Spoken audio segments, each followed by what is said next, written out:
I would say that flag football is a metaphor for life.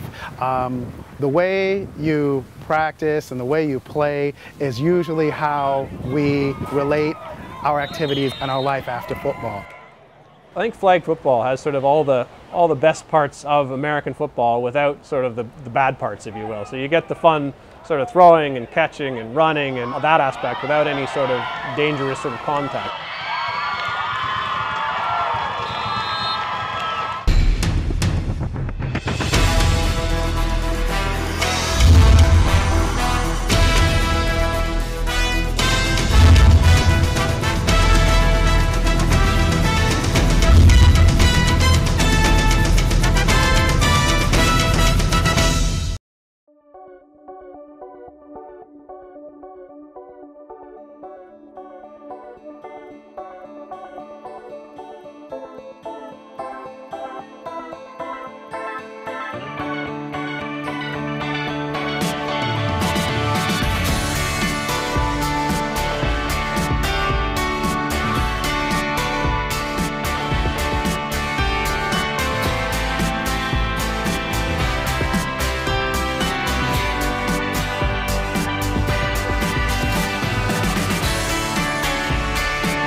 Flag football is perhaps the Cayman Islands' fastest growing sport, with more than 500 men, women, and children now participating.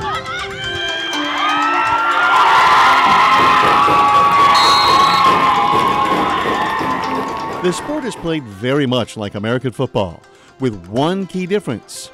Instead of tackling offensive players to the ground, defenders must pull one of the two flags hung from a specifically designed belt around the waist of every player. The game got its start in the Cayman Islands back in the 1980s, but it wasn't until the turn of the century that the league play began.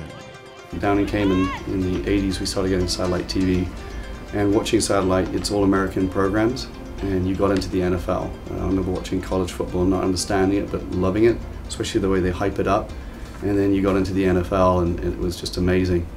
Moved to Cayman in 1991, and I was surprised at the interest of football here in Cayman. We used to have a lot of pickup games at the rugby pitch. Like every Sunday we would get together and have some games. The interest just continued on from there. The pickup games, you know, used to be us playing down by the beach.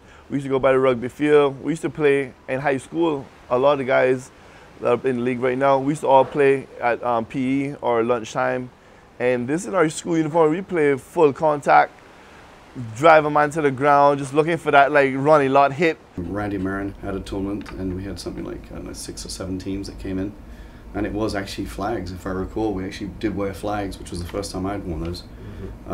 It was well participated, everyone had a really good time, and it was a huge success. So I came up with the idea that perhaps I could advertise out in the newspaper and see what the input it would be. Once we put the advert out, it connected us. That's how I got to really know Teddy, was once he came with the West Bay group and we all formed teams. You know, he loved the game, I loved the game, and just took the bull by the horns and said, listen, let's get this league going. Marcus and Teddy, they were the guys that originally started, and they had the foresight to actually go ahead and get it recognized as a non-profit organization. So they did that. During its early years, flag football was played at various locations, starting with the rugby pitch in South Sound. The fledgling league quickly outgrew that venue and for a while played on Triple C's field. My first time I think I went out, I remember going down, I think it was on Triple C field, and I went with Jamal Young down there, and I wasn't a member of any team or anything else. I just kind of got picked and stuck on a team, and we just started playing. And on that field, it was pretty much mostly rock as opposed to grass, and that's how it all started. I remember playing down by Triple C against, I think we were playing against A.L. Thompson at the time, and I think it was for a championship, you know. And it was just a mud bowl, man. It was like mud, thick, grass, thick, because we playing against not really a proper field. So you playing in weeds, mud, and like puddles. And it was just like the mud bowl. And that was an epic game because the fans didn't even go anywhere. There was no shelter. Everybody was just there. You couldn't even see, like somebody put a punt, kick the ball down the field. You couldn't even see where the ball was in a punt. And you just try to run it back. As long as you could swim, you're going to be fine. You know what I mean? The Cayman Islands Flag Football Association has seen a number of outstanding players over the years. You can't forget people like Gary Ruddy, Peanut. As small as he is, he was quite a superstar on the football field. Marcus Cumber, who still plays, I understand. You know, he thinks he's getting younger, but he's not. They were some of the icons of the game. Obviously, apart from the two of us, you know, there's Leslie, Badir Awi in the beginning. Yeah. Who are some really go-to guys, you know, that would bail you out with incredible speed and leaping abilities. Not to mention we had some very good offensive linemen like Ike Bush. We had some very good quarterbacks in Freco that's been around for Jacob, who's been around since day one. Yeah, Phil Brown has been there from the day one. He's still playing. He played quarterback. Now he's all the way moved to defense from the quarterback position when he first started. You got James Collins. You have Andrew Graham. You have a lot of players that are involved. Adrian Russell. Yeah. The list goes on. I mean, our total membership right now is over 500 people, including the kids, and you know it's gone from. And it's evolving. You know, I mean, those players are getting a little bit older, and there's a new group coming through, which is kind of fun. You know, a lot of exciting talent. American football is known as a rough sport, where serious injuries can and do occur often. Although flag football removes the tackling part of American football, the game is still quite physical. I would say that flag football is a physical game. You know, at the end of the day, you have a sort of 10-yard buffer zone where you're rushing the quarterback and you're hitting the offensive lineman, the defensive enders, and also on the corners and the wide receivers there's blocking as well. So it is physical and you can get hurt. But certainly we didn't want full-on tackle. Just too many amateurs in it that don't know what they're doing. We just didn't want the liability of that as well. The way flag is played in the Cayman Islands, whilst they tell you you're going for the flag, there's always a degree of roughhousing.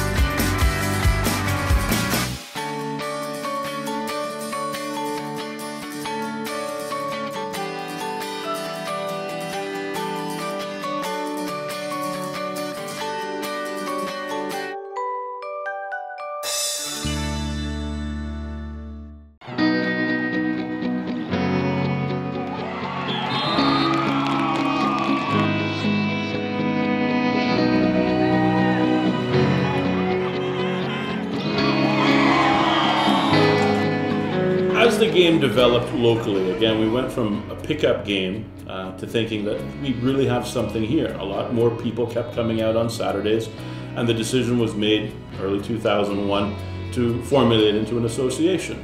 After a few years of playing at the organized level, we got involved in what was at the time called the World Cup of Flag Football. Somebody met Marcus and told him that there's a tournament in Freeport, and we put out like selection, called players in to come try out for the team. We attended our tournament in Bahamas in 2002 in Freeport, and you know it was a eye-opening experience because the level of play was more than what we were anticipating. You had England, you had America, Canada, Mexico, all the major countries were there, and unfortunately we didn't do too well. But you know, we just came back, adjusted our rules a little bit here to their rules so that we could be more prepared when we travel again. And every year, as we went along, we went to the Dominican Republic, we done better there. We went to Miami, we done a lot better. And then we went to Panama City, we made it to the semifinals, and then after that we went to Costa Rica, and we actually made it to the finals against the U.S. When we went away to Costa Rica, to Palm Desert, to DR, to Florida, I mean, you got these guys who play flag football leagues and travel all year long. That's what they do. And we get together 6 weeks before the tournament, and we put this team together, and we're like, we're gonna money, we know whatever, but we're going to represent Cayman, and we do well. You know, some of those, the memories of those have been amazing, because at the end of the day, you represent Cayman, and the respect that we earned, and you had to earn it, because the league that we played here is half as physical. I mean, this is football you're talking about. It's flag football, but in the international game, it's a lot more physical. So we learned that real quick when we went away, and we played against some of these guys who were just checking you, and like, if you're getting a ball going over the top there, they're coming, they'll hit you hard right out of bounds, and you just remember, you can't get upset. This is football, but we weren't used to that level of physicalness. So by halfway through the tournament, we just stepped up and made it happen. I think that's what improved the league here as well. I believe it is Cayman's participation in those games that really opened the minds to organizers here in Cayman at just what kind of jewel we have, and with a little bit of shining, or buffing we could do to make this thing happen. Seeing it played at that stage, we saw not only were guys playing it, but girls were playing it. Not only were girls playing it, but pee-wees were playing it, kids were playing it, both boys and girls. So it really opened up our eyes to what the potential was for flag football.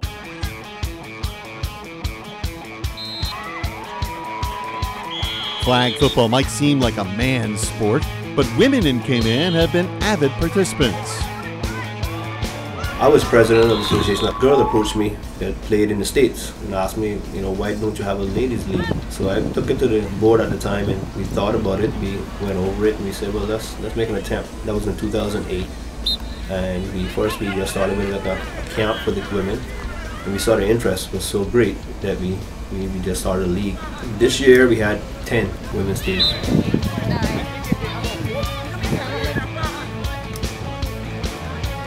The co-ed was another spin-off from Perry Levy, one of our association members. He came up with the idea to let's start a co-ed, because every other league has a co-ed league, so we said, well, let's try it.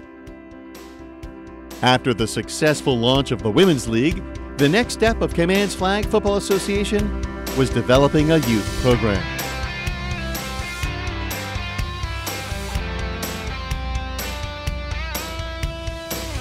The Youth League was something that was talked about for a while. I mean, it was something that we knew we wanted to do, and it was just a matter of, well, how are we going to do it? I thought to myself, well, if it's going to get, as opposed to talking about it, we sort of need to sort of take the bull by the horns and start it. I decided that I wouldn't sit on the CFA board the next year, and I'd just try to get the league off the ground. And the first thing we did was we decided to have a fun day, essentially, and just have on one Saturday, we were going to invite kids from all over the island, come down, we're going to have a whole bunch of coaches there and just see what happened. And about 100 kids showed up on that day. So we were really sort of impressed with what the level of response was. So we had a great day, and we ran the kids through a bunch of different drills, and the kids were impressive in terms of how quickly they were able to pick up the fundamentals. So we decided the next season after that we'd officially start a youth league. And to be honest, there was a small group of guys. We didn't really know exactly what we were doing, but we knew we needed to get some basic things like some sponsorship, and Stuart Bostock got involved immediately. They became the lead sponsor, and they're still the lead sponsor, the Security Center. And we went around a number of the other major institutions here, and they all agreed to become team sponsors. And we just sort of started it. Our methodology for dividing the kids into various teams was inspired by what they do in the Baseball Association. Rather than have the kids from West Bay make up the West Bay team, or the kids from Georgetown make up the Georgetown team, we put the kids in a group, we assess their talents, and then we divide them equally among the various teams. Sometimes we have 6 teams, sometimes we have 4 teams at a particular level, and you will always have kids playing with kids who are outside their district, who are of different nationalities. So it is a way, I think, of bringing people together. It's basically in the spring, And the goal of it is basically to get kids educated and get them into flag football, getting them enjoying it, and basically grooming them up through different age groups and enter into the men's and women's league. Each year the amount of kids grows, and we have basically a lot of teams now that have kids that came up through that same program. We have girls competing all the way up into the senior aspect of it as well. So we have lots of girls in the 7 to 9, a good amount in the 10 to 13, and we have a growing number in the senior age group. I would say that I am probably the first voice that a lot of the kids will hear. I'm probably one of the loudest voices. I tend to oversee the calisthenics and the plyometrics and the warm-up activities. And what we're trying to do is show the kids the importance of team building, working together as a group through good times and bad times. And you know, they get an opportunity to practice that. We're teaching life skills, cooperation, team building, you know, all important skills that will carry our kids through you know, through their lives. Football is a very organized game. It has obviously a series of rules, do's and don'ts, and we have watched and tried our best to develop the kids to the level that hopefully within the next couple years they'll be able to compete internationally. One of the keys to the youth program's success has been getting an ample amount of men's leagues players to serve as coaches. All of the coaches are players. So we don't have, I mean, now we have some parents that'll be assistant coaches, and some of the players might also be parents. But what we don't have is, it's the league running even all the way down to the team level as to how it's going to be done. So you have the players organizing the kids as opposed to parents doing it. Not that there's anything wrong with parents running teams, but you can see that sometimes it's nice to have somebody completely impartial to their own children running the team and being able to work with the kids in a different sort of environment. We are very positive. We create a very positive working environment for the kids to develop their skills in. The reality is football is a fun game. Once you know, you see little girls and little boys participating in the sport and gaining a significant amount of confidence, you know, that is a blessing in and of itself.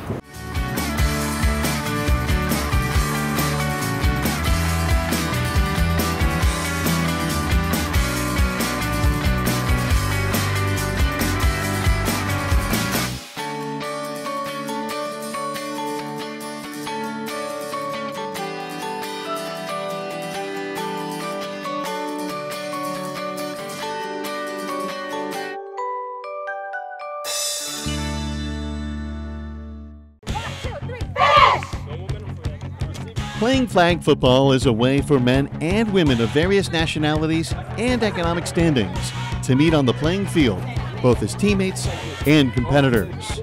The social aspects of flag football are what many of the players enjoy most. Literally, you can find any walk of life in the Cayman Islands at the flag football field. They even run a tournament that's sort of a nationality-based tournament. You got Team Canada versus Team USA, Team Cayman, and Team World. So it's just a big mix of, you know, any country, any age you can have at the football field. So it's great. It's an opportunity to play with, you know, residents of the island. And when you've got over 180 different nationalities or thereabouts, you can on any given Saturday see at least 20-25 of those nationalities represented on game day. I think the biggest thing that it does is it just grows a level of respect between men and women. I know, you know, sometimes in some societies, you obviously have different levels of competition between men and women, but we get very competitive women games and we have men supporting them just as much as the women support the men. I don't think we have any issues culturally in terms of the different nationalities, but that's the one thing that I've seen has grown is that women get a lot of respect out here. And then, you know, you get, for instance, really good women's games happening and guys are right there cheering them on like if they're also cheering on a men's game. I guess just the culture of our team is probably the best thing, you know. We hang out on the field, off the field, so it's like a big family effort. I know that sounds very cliche, but we are a family and that's probably the best part. Our coaches are on the men's Panther team, and then we have a few significant others on that team, so we're definitely one big Panther nation. There's people from all different walks of life that we never would have even met before, so we definitely, you know, get to meet a lot of different people. I'm very competitive. I enjoyed the competitive nature of the sport. But what I found particularly appealing was we can play competitively, seriously, wanting to win for 90 minutes. But when the 90 minutes are over, We're all socializing. It's a game where the families are involved. So you've got moms on the sidelines. You've got toddlers from diaper age to, you know, just being able to pick up a football. I tell my son all the time, 90% of my friends that I have are through sports. You meet a lot of people, and you get to make a lot of friends. Some flag football players are just trying to channel their inner Jerry Rice or Peyton Manning, but different people are attracted to different aspects of the game. There's a greater understanding of the sport on the island, and it's a very complex sport, which is one of the reasons I like it so much. It's not just about being physical, being fast, being strong. You know, there's a lot of thinking involved in it. There's a lot of sort of controlled chaos for that one portion of the play. People are running plays on offense, defense. We're kicking field goals on special teams. So we do everything that you can do in football now. I like playing quarterback. That's my favorite position. You know, I have a lot of respect for that O-line and for the D-line, because that's where the grunt work, and they don't get a lot of credit, but every quarterback would appreciate and cherish their O-line and keeping guys off you. Forget about whatever you've heard, whatever anybody's told you. Games are not won by the quarterbacks, the receivers, or even the running back. In the game of football, which is a game of seconds, the game is won on that line of scrimmage. You know, for the quarterback to have the time to develop his play, to find his receivers who are, you know, avoiding their blockers and trying to run their routes, or even if it's your running back waiting to, you know, get that handoff from the quarterback once a lane has been opened up in the, you know, the defensive line, for example. All of that happens on the line of scrimmage. I guess my first favorite part would be defense. Just, I guess, the ability to make plays out of defense. It's almost turning the defense into offense. Even though the Cayman Islands Flag Football Association now has a stable venue to use for its games at the Ed Bush Stadium in West Bay, it hopes to have a home of its own one day. I know the goal for the organization from the foundation early days to perhaps right now is still acquiring the participation from players, the attraction of the sponsors who obviously pay the league fees, with the goal of raising enough money to buy your own field. You know, one of our goals would be that the league grows and is viable financially, that someone like some of the older guys could actually put some money down or a guarantee, and we actually buy our own land, you know, and have our own clubhouse. And that's certainly a goal of mine still. Yeah, there's a major goal of the association to do that. Like rugby, again, 20, 25 years, it helps to have your own field. Then you can build your clubhouse, and then you can build your identity. So I think that is where flag football is heading. I definitely think flag football is here to stay, but the challenge of finding a place to play. So far it hasn't been an issue. There have been some great stadiums. The government has provided a number of them if they're not available. Some of the schools have made use of their fields, and I'm sure we're all very grateful for that. But I think the biggest challenge is, again, finding a permanent home where the sport can really develop.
For the participants, flag football is fun, competitive, and exciting.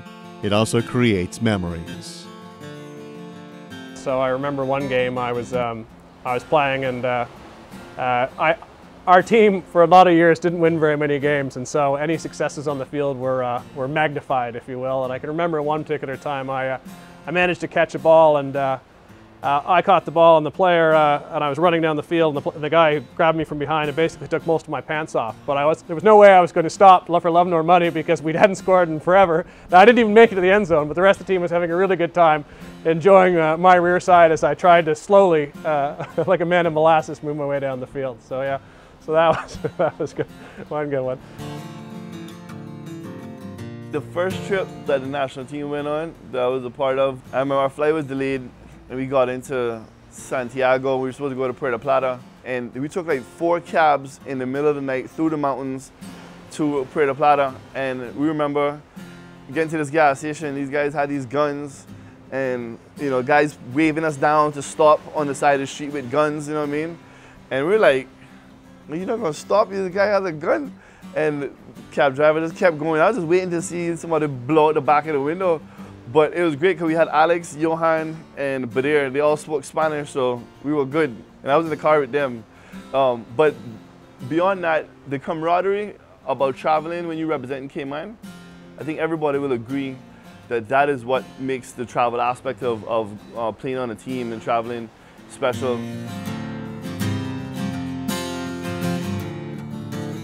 Then someone came up with an idea, well, why don't we have a charity game called the Toilet Bowl between football players and rugby players. And we said, great, you know, being rugby players, we're bound to win this because we're big, you know, we're strong.